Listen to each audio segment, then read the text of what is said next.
जिंदगी में जिसको मिलता है ना उसको कभी कदर नहीं होती। इसलिए ध्यान रखना, अपने बच्चों को साम्राज्य छोड़ के जाने के चक्कर में मत रहना। बत्ती लगा देंगे, उनको जिंदगी में खड़ा करना। मेरे बच्चे मर्सिडीज से जा सकते हैं स्कूल, मैं कहता टैक्सी में लटक के जाओ, तुम्हारा बाप लटक के गया,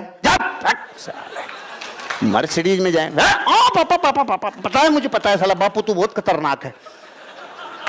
मर्सिडीज से जा सकते हैं, टैक्सी में लटका के भेजता हूं चेतन जी, टैक्सी में जाओ, तुम्हारा बाप पैदल गया है, जाओ टैक्सी में लटक के।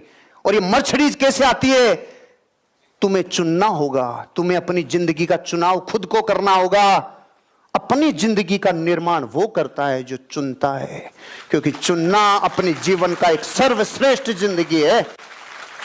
चुनो, ये व्यवसाय, ये प्रोफेशन को चुनता है जो आदमी। अच्छा करने के लिए कठोर बनना पड़ता है।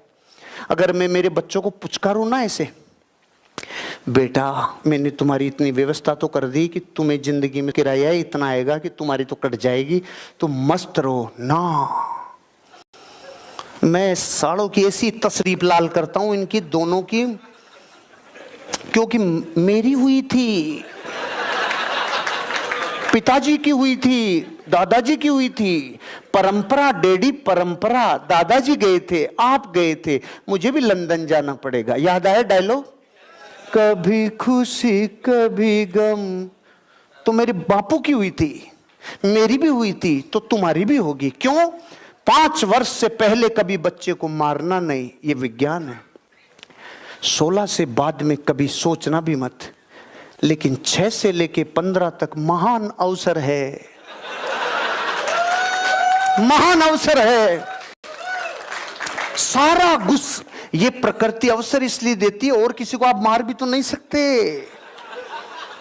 ये आइटम मिले क्यों हैं? हाथ साफ कर लो। और मैं बात मजाक में कह जाता हूं, लेकिन काम की कहता हूं। एक दुनिया की बहुत बड़ी सर्वे कंपनी जिसने सर्वे किया था, उसने 55,000 वृद्धाश्रमों पे सर्वे किया था जाके दुनिया में। उनसे पूछा, क्या तुमने तुम्हारे बच्चों को तकलीफ दी थी क्या जो छोड़ गए? 98% माँ बाप ने बोला, काश हम उनकी तशरीफ लाल कर लेते, उनको प्यार ज्यादा दिया था। जिन बच्चों को प्यार ज्यादा मिलता है वो बच्चे एक दिन जमाई ले जाते हैं बेटी, बहू ले जाती है पूत, अपन रहते हैं ऊत के ऊत।